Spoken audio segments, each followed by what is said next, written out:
5 अरब साल बाद इंसान खुद पालतू जीव बन गए और पृथ्वी पर शासन करने वाले अब जानवर थे। बिल्लियां एक हाथ से अपने पालतू इंसान को सहला रही थीं और दूसरे हाथ से लगातार ऑनलाइन खरीदारी कर रही थीं। डॉल्फिन एक ही सांस में पूरी कोक पी जाती और फिर बोतल को सीधे नदी में फेंक देती। वो बोतल बहते हुए नीचे की ओर पहुंची, जहां भूख से बेहाल एक इंसान ने उसे उठाकर पूरा निगल लिया और अगले ही पल वो हमेशा के लिए गायब हो गया। इस बीच जानवर ऊंची ऊंची इमारतों में बैठकर अगला विकास प्रोजेक्ट तय कर रहे थे।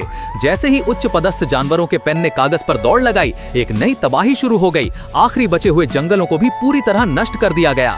जंगल में रहने वाले इंसान अपने परिवारों से बिछड़ गए, घर उजड़ गए और जो किसी तरह भाग निकले उन्हें औद्योगिक कचरे और जहरीले पानी ने बर्बाद कर दिया। समुद्र में बचे हुए इंसान भी मछलियों की तरह जाल में फंसकर पकड़े गए। जो कुछ जीवित रह पाए वे भी औद्योगिक कचरे की यातना से तड़प तड़प कर मर गए। अंत में सब मिट्टी में मिल गए। बस उत्तर ध्रुव पर एक परिवार आखिरी बार एक दूसरे को गले लगाकर समुद्र में डूब गया। समय बीतने के साथ कचरा बढ़ता गया और इंसान घटते गए। आखिरकार कुछ जानवरों ने इंसानों की रक्षा और पृथ्वी को बचाने की अपील की, लेकिन इससे ताकतवर जानवरों के हितों को चोट पहुंची और उन्होंने विद्रोह को तुरंत दबा दिया ताकि कोई आवाज फिर ना उठ सके।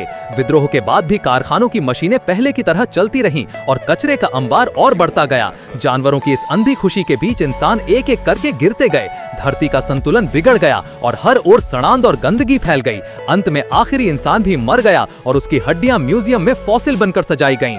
यही उसके अस्तित्व का एकमात्र सबूत था। असल में इस कहानी का हर दृश्य सच है, बस इसमें इंसानों और जानवरों की जगहें बदल दी गई हैं ताकि हम समझ सकें कि जिस तरह इंसान जी रहे हैं उसी तरह पृथ्वी के बाकी जीव कितनी तकलीफ और विनाश झेल रहे हैं।